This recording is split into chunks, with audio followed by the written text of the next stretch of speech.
In the pits living my dream. I don't think that they're ready.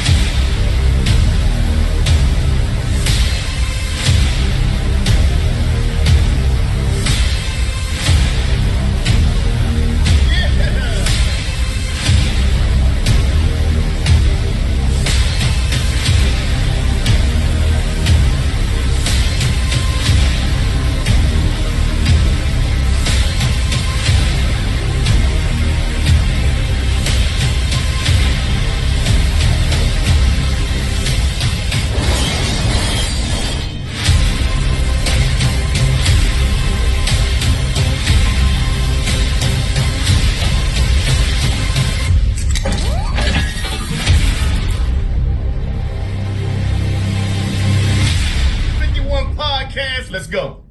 This cat right here. Good evening, ladies and gentlemen, race fans. I want to say that we are in the Action RV studios, and I'm here with my co-host, Brandon. Chrissy, hopefully you feel better. But Brandon, how you doing, sir? I'm good. So we're hoping Chris can get back with us soon. So it's nice to step in every now and then, as I have in the past. I love the show, so I love working with y'all. So it's good to be here. And Bobby, by the way, it did looked a lot better over stream. So side note. Yeah, we that was the first time playing the new intro, thanks to Brandon, by the way. Um, But yeah, that's the first time we've played it, and we were both nervous about it actually. We were sitting here like, is it going to be glitchy? Is it going to be choppy? But actually, it came out good. I want to thank all of our um, fans for watching. Want to thank uh, Belcher Cheesecake Creations, Anna Moore Designs, Action RV, Circle B Diecast, um, Race Day Authentics, Matrix, Alliance. Driveway Solutions, The Runner's Roost, Fox Sports, and Spartan Waste. Obviously, thank you to Chrissy, Brandon, Keyston, everybody that is a part of this podcast. We're amped up for what 2026 can bring. It's for the fans, by the fans, right, Brandon? That's right. So with that being said, we're gonna bring in our first guest. It is Ava Hansen. Had a great race this weekend, so we're gonna bring her in and talk to her about what they've been up to in the off season and obviously what happened this weekend. Hey, Ava. Hey guys. How are you? Good. How are you? Doing good. Good to meet you virtually. Yeah. Right? Yeah, the first time for both of us. Right. There's always a first for everything. Tell us about, obviously, your off season and what you guys had to do, what you and your dad had to do, and tell us about what leading up to this weekend. Right. So my off season primarily consisted of doing a lot of sim work in the gym. As some people may know, I got ACL and meniscus surgery back in November because I tore both of those. So during the off season, that surgery had to be done to kind of, repair everything in my knee. So I spent all that time recovering and getting the car ready with my dad for this last race that we just had this previous weekend. A lot of work was put into the car by not only my dad, but this entire team, my mom, my dad, and myself. But yeah, so I would just say primarily consisted of gym, sim, and in the shop working on the car. How'd you get the knee injury, if you don't mind me asking? That's a pretty serious injury. Yeah, so it's nothing cool. I didn't get it like being chased by an alligator or something, unfortunately. I got it playing football, so powder puff football for our school for homecoming. So not last year, but the year before that. So in 2024 of fall, I tore both of them trying to like make an interception or something. I just planted it and just tore everything in my knee. Funny story after that, though, I had a go-kart race after that, and I didn't tell anybody because I wanted to be able to race that race because I know if I told my dad, he wouldn't let me race. So I'm just like, oh yeah, no, my leg's sore from working out. I don't know. But yeah, I come to find out, did an MRI and just my ACL and meniscus were both completely torn. So had to get surgery for that, but it wasn't very fun. But I do have a new ACL meniscus now, so we are good. What did your dad say when he found out? So to be honest, he wasn't mad, but he wasn't like obviously happy. He was just like, you raced an entire weekend and didn't tell me about your knee. Like, what? Because as I was picking up the go-kart, I was like, oh, this is heavier than normal. And he was kind of like, no, you never say that. So when I told him, he's like, oh, that's why you were having trouble. But he wasn't really mad or anything. He was just kind of like, you should have told me, you know? Mhm. Right. But Yep. yeah. So before I go into this weekend, can you tell us from last year's paint scheme to this year's paint scheme, what made you change it up? And I really like it. It's very sharp looking. Yeah, for sure. So I always tell people I want to be the different person on the grid, you know, the person that stands out, not just that basic like normal stripes and shapes and stuff on the car. So last year I had kind of a paint splash theme. So just random chrome everywhere on my car. I have that solid teal as the base and then like a rainbow kind of ish chrome on top. And I always tell people I want to be different. And this year I wasn't going to go in with the same livery as I had last year because I didn't want to be the same as I was last year. So I came up with a new idea for the paint scheme and yep, there it is.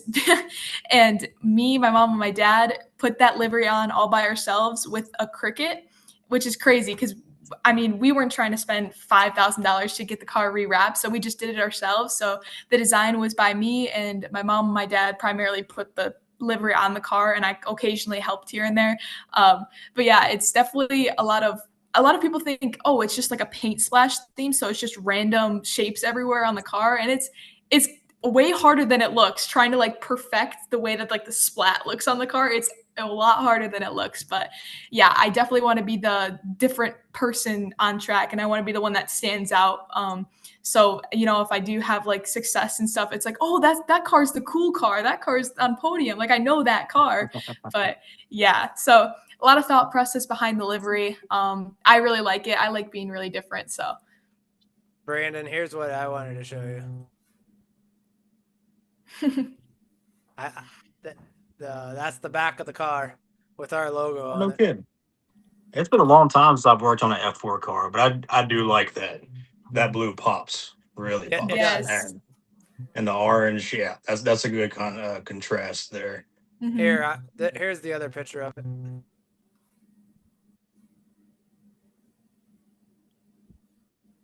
Yep. Very nice. I miss those. I miss those cars. They're simple. They're fun. I imagine they are quite a bit difficult to wrap. So Oh kudos yeah. to you Oh because yeah. I wouldn't be doing it. You wouldn't catch me Yeah. doing it. It was fun. Kind of. So you took a road trip this weekend. Mm-hmm. Tell us about the road trip. And obviously, you were supposed to be on last week, but we had some bad storms that came in, and I wasn't able to be there. And I didn't want to risk the computer. And you weren't even gonna be home. You were gonna be in the back of the In the RV. RV. Yep. So tell us about your trip, and then obviously leading up into practice qualifying and the race. For sure. So a very long drive, obviously from southern Wisconsin to Louisiana. I'm not sure exactly how long, about 15-ish, maybe a little bit more hours. So it's a very lengthy drive. I don't have to be the driver, the person that drives the car and the RV down. That's all my dad. I just take some Dramamine and I'm out for the entire ride. So I don't have to worry about a thing. But we drove down there, unloaded on Wednesday, and we had some test sessions on Thursday. On Thursday, I think it was test session number 1. As I was pulling into the pit road to, check tire pressures and stuff, my clutch, like when I engaged the clutch, made a really weird sound, like kind of like a screeching sound, which is never good, obviously. We had some clutch issues at NOLA last year, so this was kind of like PTSD of last year of like, oh, great, we're going to have to tear apart the entire rear of the car. But my dad told me, yeah, we're just going to retire the car for this test session. We're going to go check it out. I mean, we don't have the right tools, equipment, knowledge here to fix the clutch if the clutch is like messed up like it was last year. And I'm like, okay, well, let's just try and see, kind of diagnose this. So my dad tore apart the entire rear of the car to get to the clutch, and we figured out that it was the pilot bushing that was like literally dismantled. Like it normally it's like a ring, like a perfect silver ring. Mine was like just shred, like it was horrible, and that was the primary cause of like the clutch issues and all that stuff. So we put a new one in, and my dad put the entire rear of the car back on in probably less than an hour, which is insane because he was the only one working on the car. He figured out the problem, fixed it, put the entire rear of the car back on in less than an hour. And I think that's insane. And so we did unfortunately have to miss test session number 2, but I got back on track for the start-stop practice to make sure my car didn't fall apart like a Lego. So that was great. It handled well. Clutch felt good when I took off again, but then we had to set my gaze on Friday for free practice and qualifying, which is always nerve-wracking after you have like an issue, like a clutch issue like that. We went out for free practice 1, and I was doing pretty good. Pulled into the pits. My dad was checking tire temps, and I was kind of complaining of like some loss of rear grip, like kind of like concerning amount of loss of rear grip. So he kind of looked in there, and it was my rear roll bar that was bent, which is part of like the suspension. It kind of works with the suspension. So he was like, oh, we're going to have to retire the car again. It's bent. The screws are loose in it, so we have to replace that. I'm like, okay, great. So we bring the car back. He fixes it. We get back out for free practice number 2, and I set the fastest time on track. So I'm P1 for that session. So that was a really big confidence booster, obviously. And then qualifying was next. So I kind of had to carry that confidence over into qualifying. We ended up qualifying P4, which I mean isn't P1, so it's not like the best, but I mean it's still top 5, which is amazing. Car handled well. We did miss a little bit on the setup, but you know that's just a part of the development process. So now we're into Saturday for race 1 and 2. Now, I was kind of like skeptical because this is obviously first round of the season. I'm not familiar with these guys around me, so I'm having to learn their driving style, their driving techniques, that sort of jazz. We get out for race 1. It was probably the most boring race of my life. I mean, started P4, went out there and just like sat in P4 the entire race. So I mean, that race, I just kind of set my gaze on pulling some good data from the car, getting some good video, and just trying to remain consistent in my lap times, because that's kind of something that I'm trying to develop myself as a driver, consistency, because I think that's the number one thing a driver can be, consistent.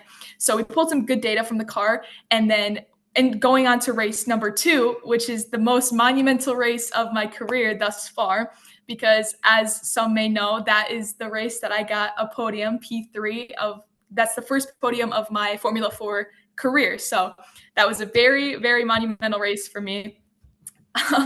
Yep. And that race started P3. Started P3 for that race, finished P3. And we were very competitive for P2. I was constantly on his gearbox, giving him some threats in his mirrors, but there was a couple occasions where I could have kind of sent it in the corner, but I didn't want to risk anything. I was like, do I go home with 100% a P3, or do I try for P2 but not know if I'm going to get P2 or P3, So I was like, all right, I know I have a P3 car. Let's just bring it home in P3, and maybe race 3, if something happens, I'll send it. But yeah, I just wanted to bring home that podium to, kind of represent and prove that Ava Hansen Racing can be a top 3 car and potentially even a P1 car. There was some videos and pictures of the podium situation after. You can kind of see the emotions going through my dad's eyes and brain and my mom. And it was just a really special moment for all of us, because we've been working for this for a whole year now, or even longer than that. Last year we were striving for this, and we were just every single weekend just trying to get the car on top, and this was just really needed. Race number 3 though, kind of boring again. Started P2 and then I finished P4. We did kind of miss on the setup a little bit. Tire pressures were too low, so the car didn't come in until the end of the race, and I was running faster lap times and matching with the pole sitter that race. So if we would have dropped the pressure, or if we would have went a little bit higher on the pressures, I could have been running top 3, but it's just a part of the game. That's a part of the learning process and the development process and understanding this car and all of its little perks that it comes with. But yeah, definitely a really hectic crazy weekend with a bunch of different things learned, but this is definitely my best race weekend thus far of last season and the beginning of this season combined. But yeah, a lot to take in. Yeah, I know that I was watching or tuning in throughout the whole time, and I seen you got third, and I text Rob, and I go, "She got third." He goes, "That's awesome." He goes, "She'll get a win," and I said, "Absolutely. I see it within the next 6 months. She'll have a win, if not 2-3 wins." For Well, sure. I mean, we don't want to jinx it or nothing, but I mean, your knock on energy is wood. crazy high. Yeah.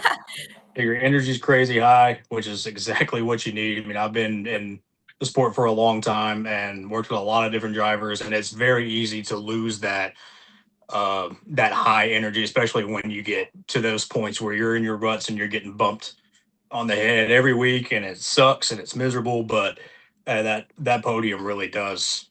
I mean, we've to kind of relate it a little bit. You know, we in IMSA, Pan Am Motorsport, the team I work for, we've been looking really bad most of the year as far as having crazy speed in practice, crazy speed qualifying, and then the race comes along and it seems like the setup is just completely different by the time we get there. So finally getting it figured out, and we missed a podium by that much this past race, so it really does help a lot. So hopefully you For can sure. you can carry that momentum over into your next race.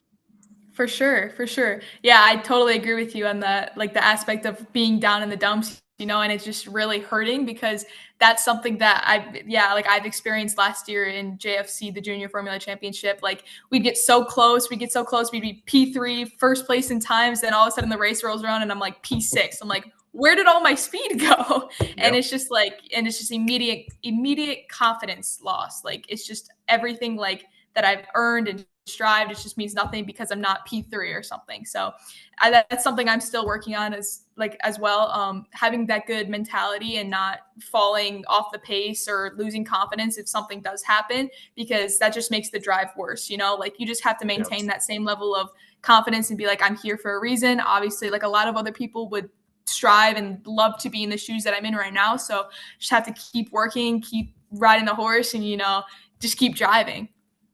So if I can ask one more question, it seems like your mentality is definitely in the right place, especially as far as focusing on learning. Like the big thing is that even when you have those really bad races, you still have to learn. And that's from the driver to your crew chief to your team owner down to your crew.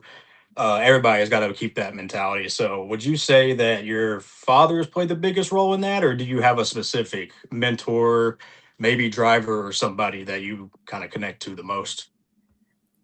Great question. So, like I said, yep, it's just me, my mom, and my dad on this team. So there's not really a like personal coach or something to be like, you're okay, like this is okay. So yeah, it's really just been my dad and my mom, primarily my mom, honestly, that I go to with all my problems, and I just trauma dump on her, and she's my sounding board, and she just sits there and listens, and she's like, okay.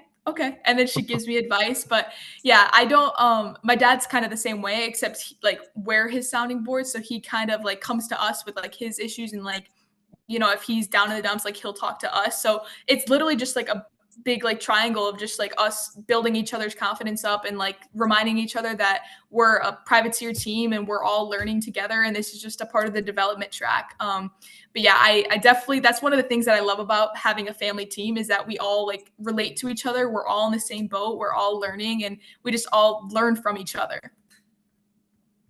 Since we're talking about the family atmosphere and all that, who got you into racing? Like, was it your dad or your mom, or like maybe it was grandparents? I mean, who did you look up to getting into karting and everything and being where you're at now? Right. So I'll just start off by saying this. A lot of people ask me, like, I just want to lay this down. A lot of people ask me, who's your hero in racing? And instead of saying like Max Verstappen or Oscar Piastri, I'm like, it's my dad, to be honest, because he's gotten me into the sport. He's gotten me where I am now. But kind of diving into how I got into racing was, I went to a go-kart track in Broadhead, Wisconsin, and I saw the go-karts going around, and I was like, can I please try this? Like, can you just get me a go-kart and can I try this? So he got me like this small little go-kart and I went around the track and I remember coming off and being like, this is my sport. This is what I'm going to do for the rest of my life. Like, I love this. I just fell in love with the speed, the competition, the adrenaline, the atmosphere, everything. Like, it's different getting into a go-kart than like hitting a volleyball or hitting a soccer ball or something like that. I was like, yeah, those aren't for me. Like, driving a car this is my home. Like, this is my sport. And then from there, we went to Dousman, Wisconsin, made that my home track, raced locally, brought in a few championships. And then we went regionally, nationally, racking in over 12 karting championships, including like the Canadian or like North American 206 championship. So that was definitely a monumental moment, being the youngest female to podium at Super Nationals. And that's like, from there, it's just like rising my ego to be like, yeah, this is my sport. Like, this is what I'm made for. But definitely building a resume, just starting at 4 years old. And now I'm 15. I've been in this sport for 11 years. And I truly know that this is what I'm going to want to do for the rest of my life. And this is what I want to have my end goal be. Where do you see yourself? Brandon, what would you say?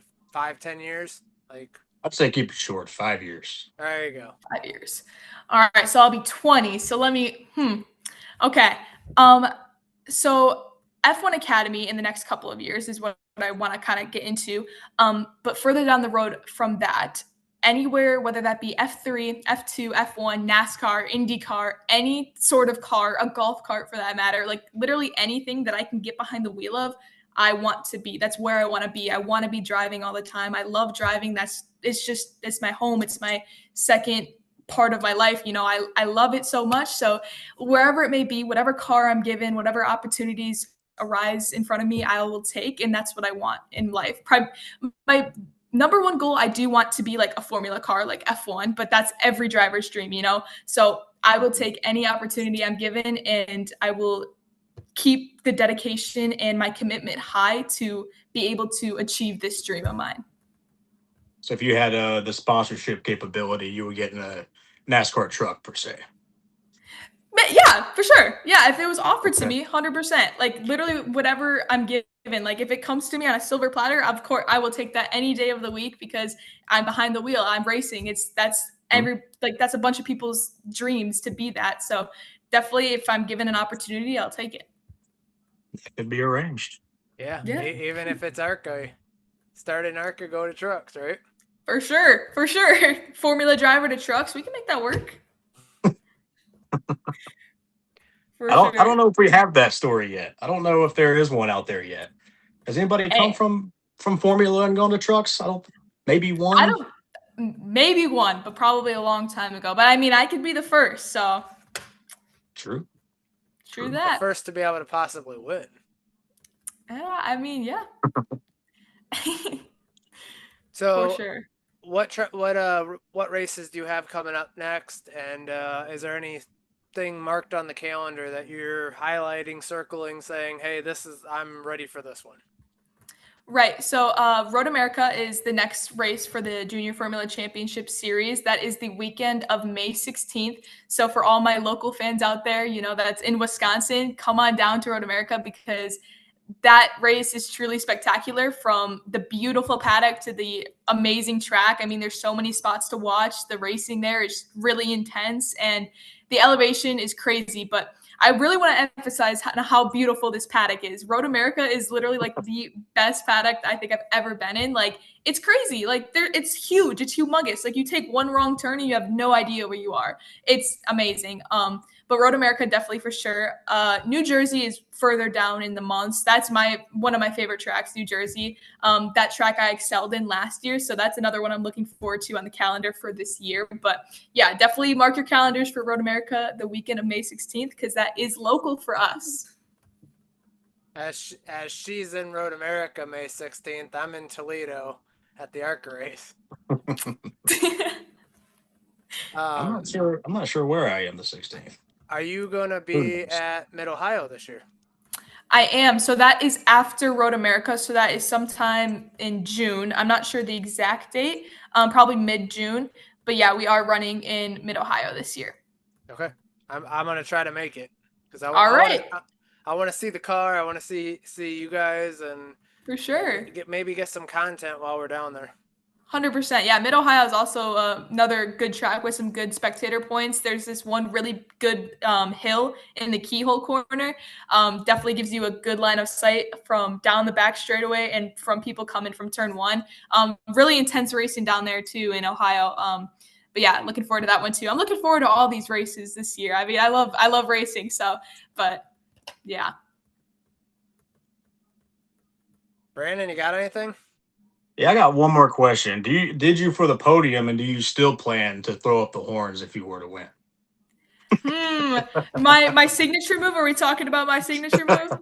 Yes.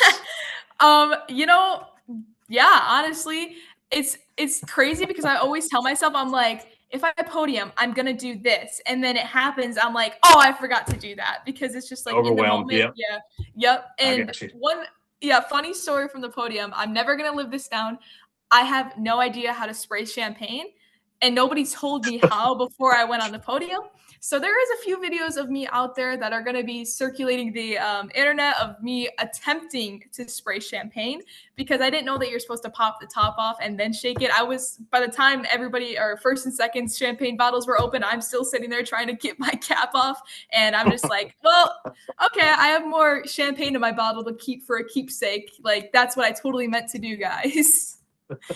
But yeah, so I mean, good problems. Good problems. Yep. Yeah, but I'm hoping to be up there again. So, Well, Ava, I don't want to hold you up. I'm glad you came in here today and talked sure. to us, and Brandon and I both. And good luck this upcoming season, and we'll be definitely following you and see if we can get Area 51, or well, Area 51's on yours, but see if we can get Area 51 on in the into victory lane. For sure, for sure. Thank you guys so much for having me. It was a pleasure meeting you both. Thank you. You too. We'll be watching. Thank you. Have a great night, guys. You too. You too.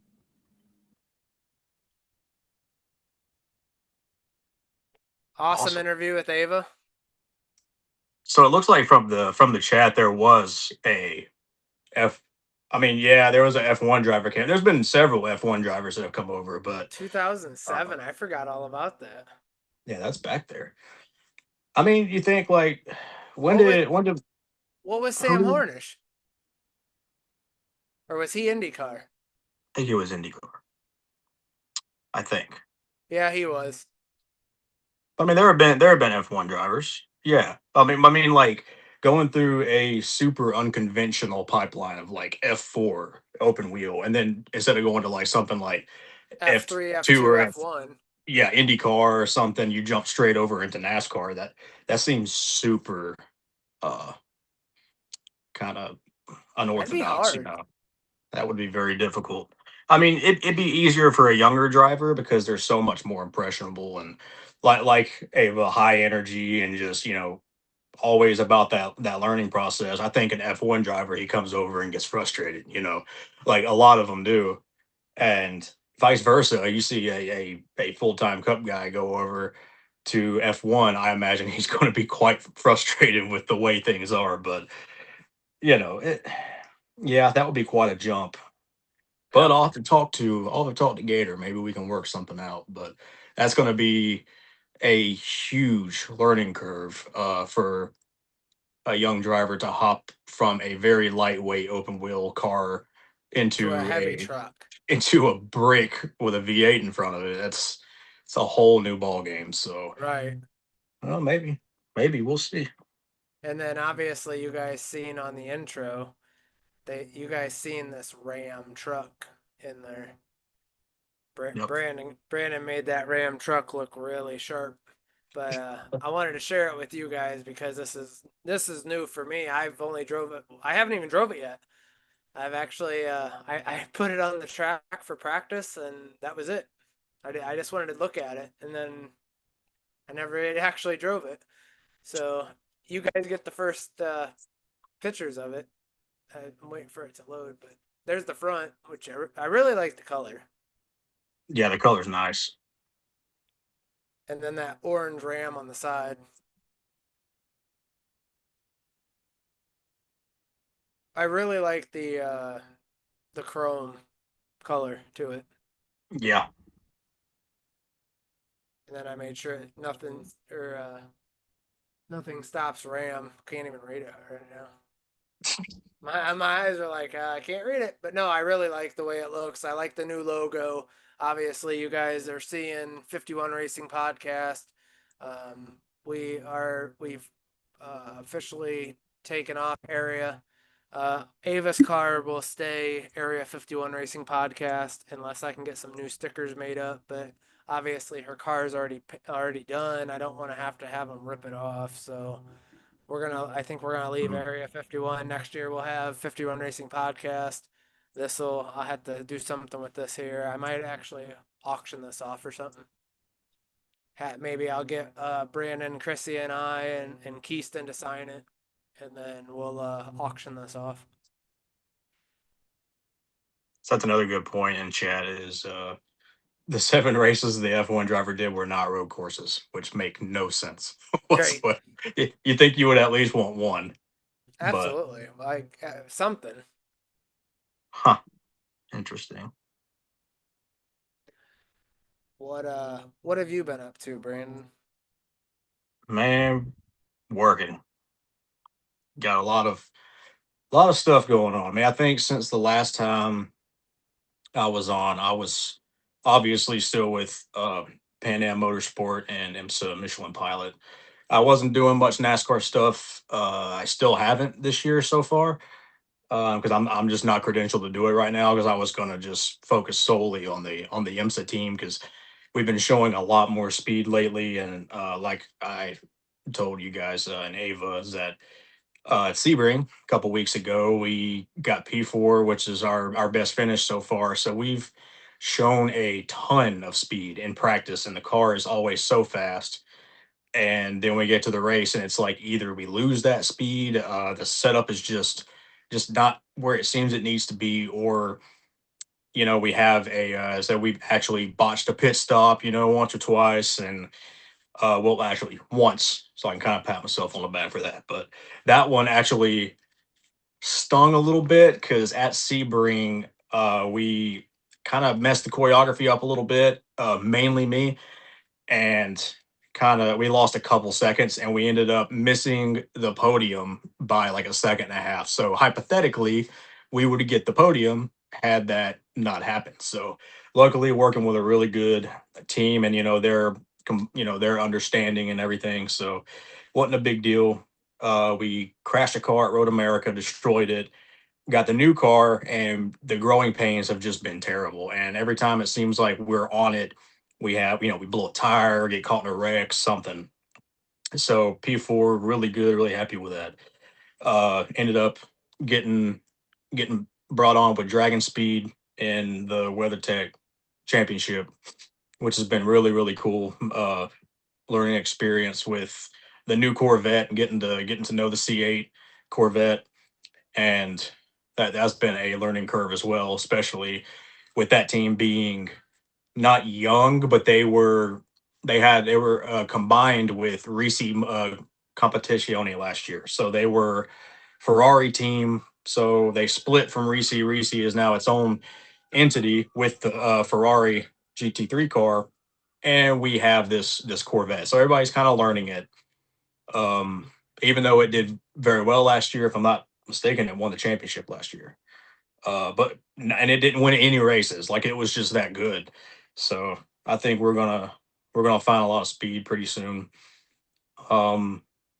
Talking to a SRO team, which is sort of like IMSA. It's like an IMSA like competition series. Like, NASCAR doesn't really have any of those. But it's kind of like there's really not a comparison for it. It's just another sports car series. So we're talking with a team there about doing a couple races soon. So that will in turn put me at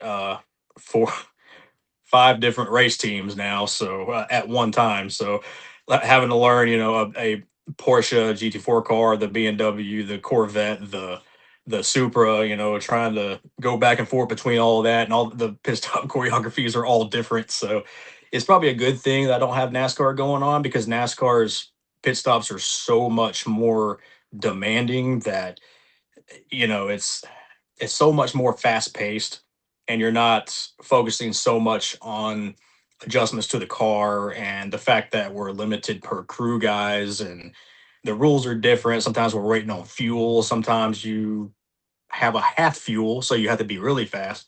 It's very, out there and different. So if I was doing these 4 or 5 teams and trying to do NASCAR on top of that, I feel like I'd be a little bit overloaded. So I don't foresee any sort of NASCAR stuff this year. If they call, I'll go. But I think pretty much everybody that would call me knows that, where I sit. So big stuff going on. Hoping to bring another trophy home soon to add to my little collection back there. I actually didn't get we won with the BMWs at oh my god, help me, Bobby. Where the I hell don't were know. we? Where the hell were we? It just happened. Oh, I feel terrible. Barber, my home track. Jesus Christ, dude, I need sleep. We won we won at home.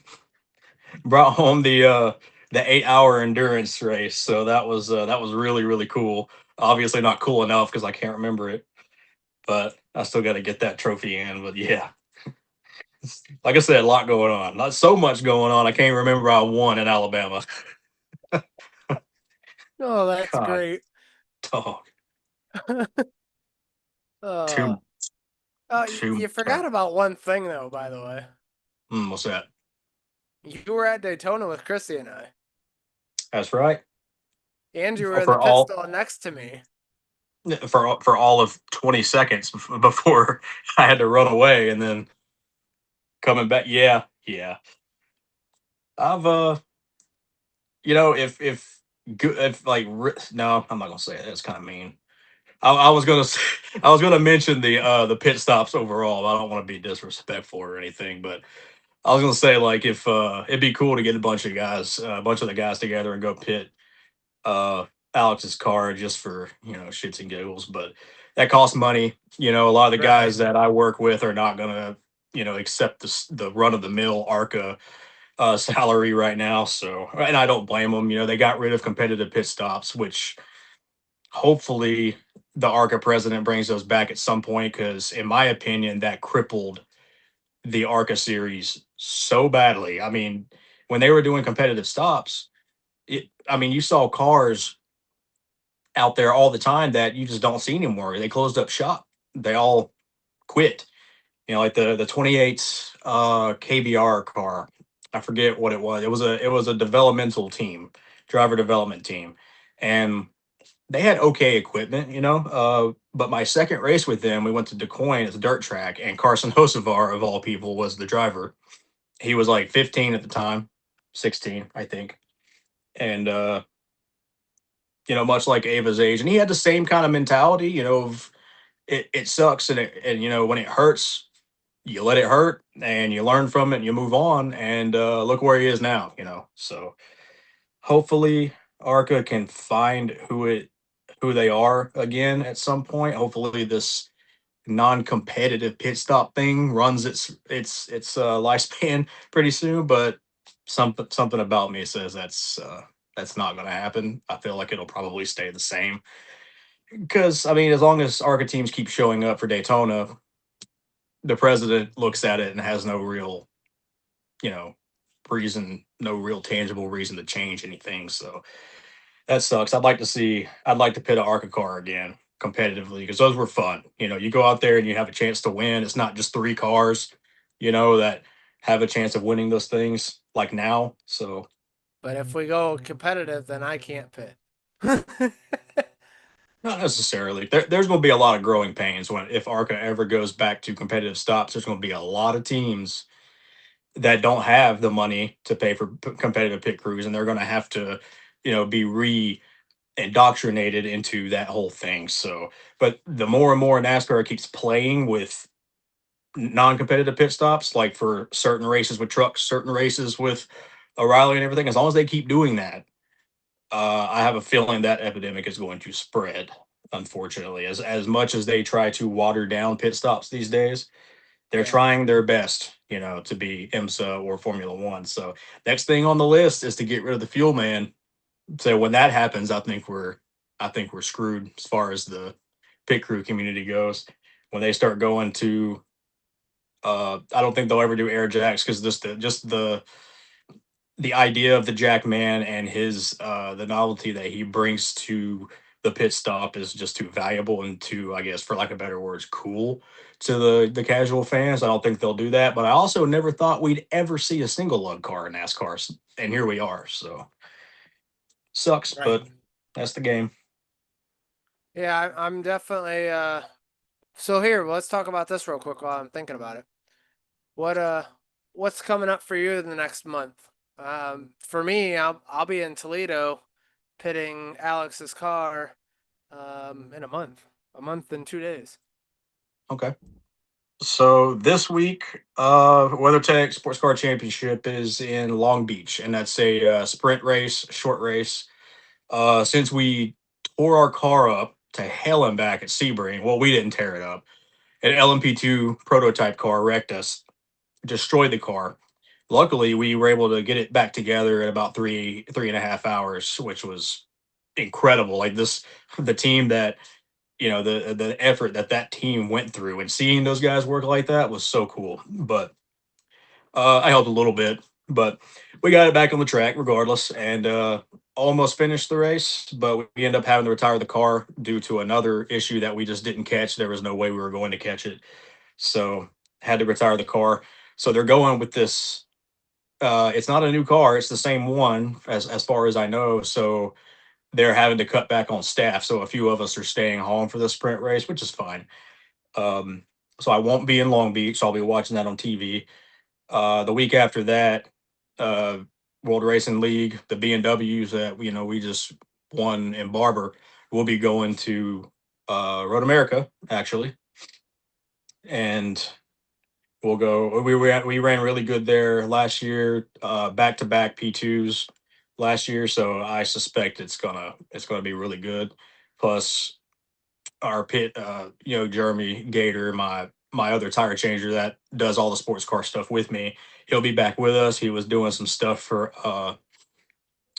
the Barrett Cope racing and did I think, well, either way, he's doing some stuff for Legacy, and we have him back, so I'm excited about that. They'll be good pit stops. We'll be back in our get back in our groove. So I'm excited for that.